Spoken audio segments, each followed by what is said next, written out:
Hello again. Today the world's attention turns to Ukraine. 5 years after the Orange Revolution, the country is holding its first presidential election. The first round of voting in January produced two front-runners. They are the former and current Prime Ministers Viktor Yanukovych and Yulia Tymoshenko. Are they ready? And what will the winner do once elected? Let's take a look. A small village just northwest of Kiev. Voting here isn't easy, but people are desperate for change. Let God make our lives better. I want life to be better. This is the common wish of Ukraine's 46 million people. They've been bitterly disappointed by the performance of the current administration. On Sunday, the second round of voting is held between the former Prime Minister Viktor Yanukovych and the current one, Yulia Tymoshenko. Campaigning has been fierce. They've debated on TV. A no-show by Yanukovych gave his rival ammunition. Today, I have to look at an empty spot. I believe the empty spot is exactly what he is. And although he is absent, I can sense his smell in the studio. This is the smell of fear. I do not want a common coward to become the next leader of our nation. Yanukovych says if Tymoshenko cannot fulfill what she promises, her place must be in the kitchen. People are already tired of it.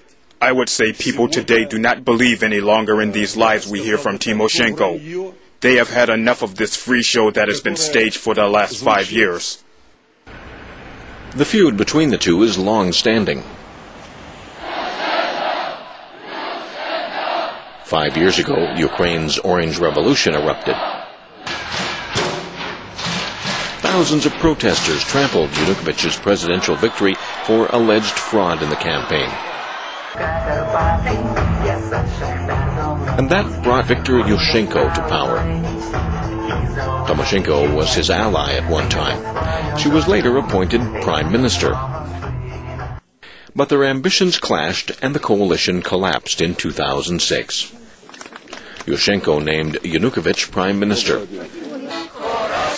And Yanukovych then lost the job to Tymoshenko after parliamentary elections in 2007. In the first round in January, incumbent President Yushchenko was booted out. Yanukovych got 35%, 10% ahead of Tymoshenko. It's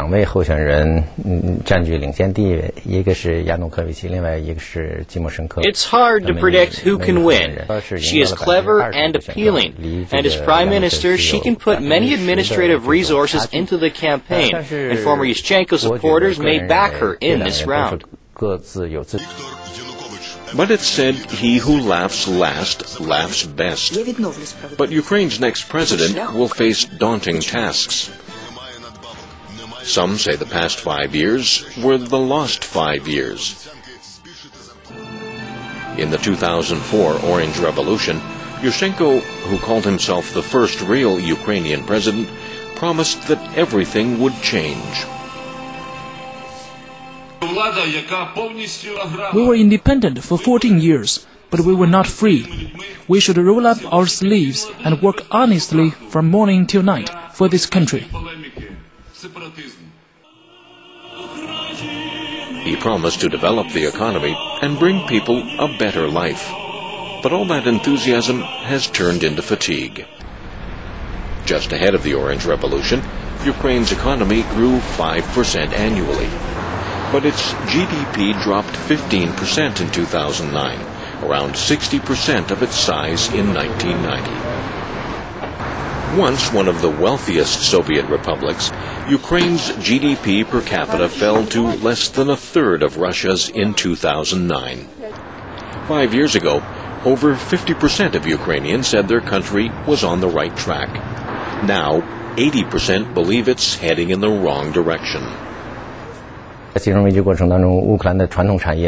global financial crisis has hit Ukraine severely. Exports of the traditional metal, steel, and chemical industries have dropped sharply, and at the same time, the prices of energy supplies imported from Russia have increased. Instead of reforming Ukraine, politicians have fought over power and assets during the past years.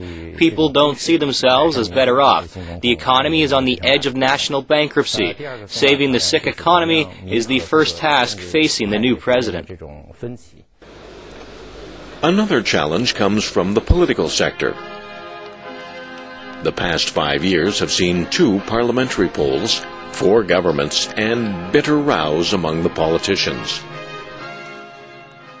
Corruption is rife. 400 of 450 members of parliament are millionaires, and the president must share central power with the prime minister and the parliament.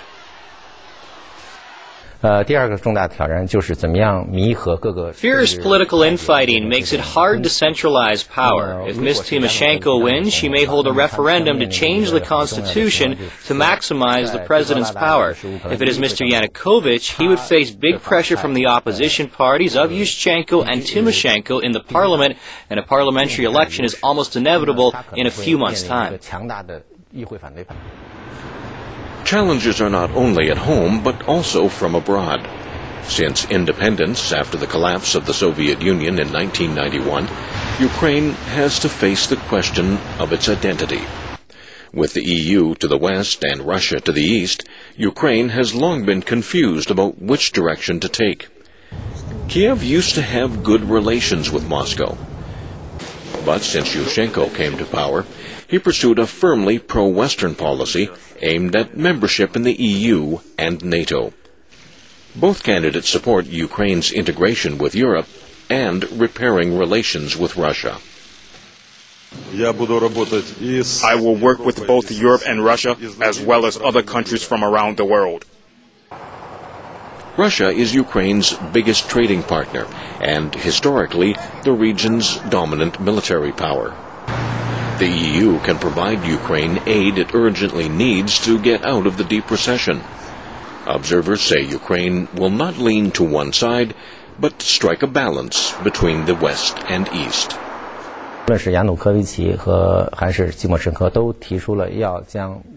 How to build a pluralistic diplomacy in a pluralistic world instead of focusing on just one side is a big test facing any president, especially for those in the ex-Soviet Union republics. They have heavy historical burdens, but they have to face a new international order.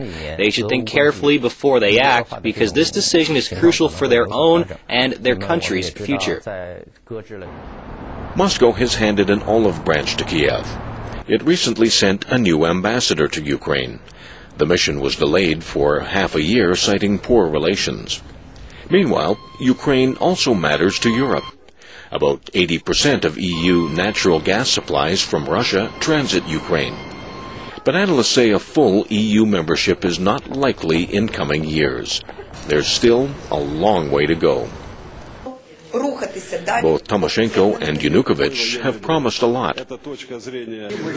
But having endured 5 lost years, Ukrainians are wary of promises.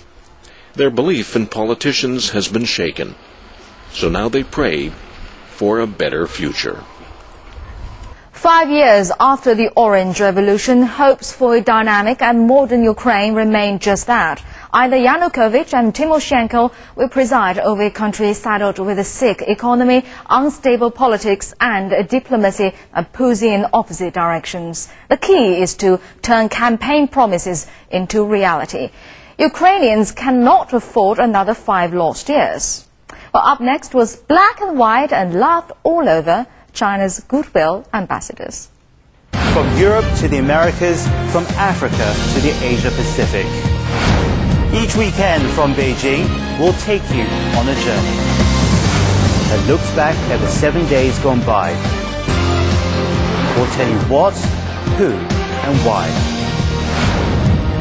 For a new insight on World Insight.